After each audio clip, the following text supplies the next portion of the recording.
menjelaskan 10 istilah-istilah dalam studi Al-Quran seperti Asbabul Al-Nuzul, Nasik Mansukh, Tafsir Maudhu'i. Yang pertama, Asbab An-Nuzul. Asbab An-Nuzul adalah suatu konsep, teori, atau berita tentang sebab turunnya wahyu, terutama dari Al-Quran kepada Nabi Muhammad SAW, baik berupa satu ayat maupun rangkaian ayat. Yang kedua, Nasik Mansukh.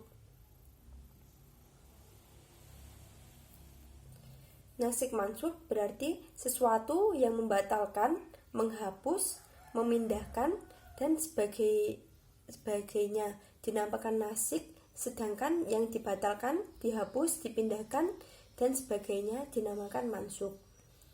Selanjutnya, Tafsir Maudhu'i.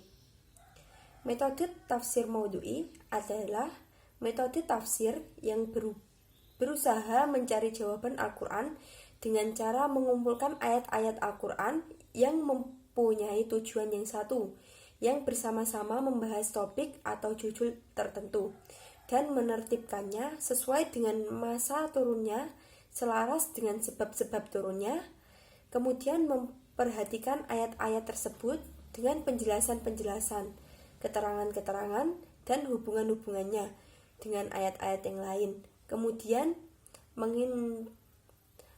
mengistimbatkan hukum-hukum.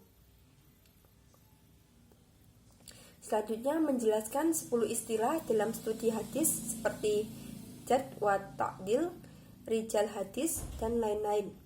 Jarh wa ta'dil menerangkan tentang cacat-cacat yang dihadapkan kepada para perawi dan tentang pentakdilannya, memandang lurus para perawi dengan memakai kata-kata yang khusus dan untuk menerima atau menolak riwayat mereka.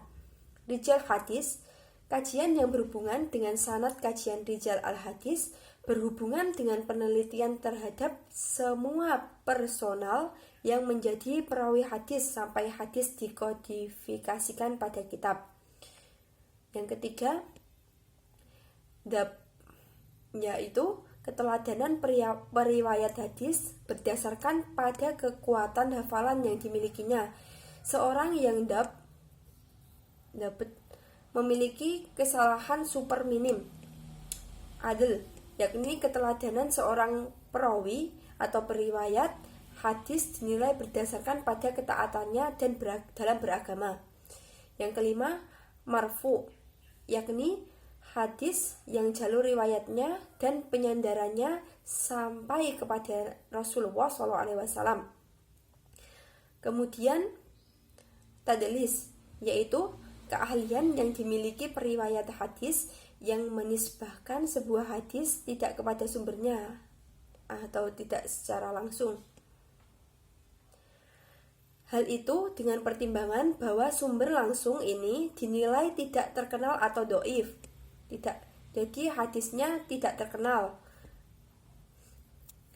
Tadlis dalam tingkatan tertentu dinilai sebagai bentuk pengaburan periwayat dan karena itu sebuah hadis harus ditolak. Ushul, yakni hadis yang diletakkan secara utuh pada awal bab, kemudian disertakan mutaba'ahnya dari jalur perawi lainnya. Menurut beberapa ulama, hadis yang diletakkan dalam usul biasanya diriwayatkan oleh periwayat-periwayat yang siqat. Sementara itu, mutaba'ah biasanya diisi oleh periwayat-periwayat yang berkualitas di bawah siqat. Yang ke-8, matruk, yakni hadis yang diriwayatkan oleh seorang yang tertuduh melakukan kedustaan. Yang ke-9, sahih li ghairihi, yaitu hadis hasan yang diriwayatkan dengan berbagai jalur periwayatan sehingga saling menguatkan dan kemudian menjadi sahih. Yang ke-10, halil li zadhi, yaitu hadis yang kualifikasi sebagai sahih bukan karena pertimbangan ragam jalur periwayatnya, melainkan karena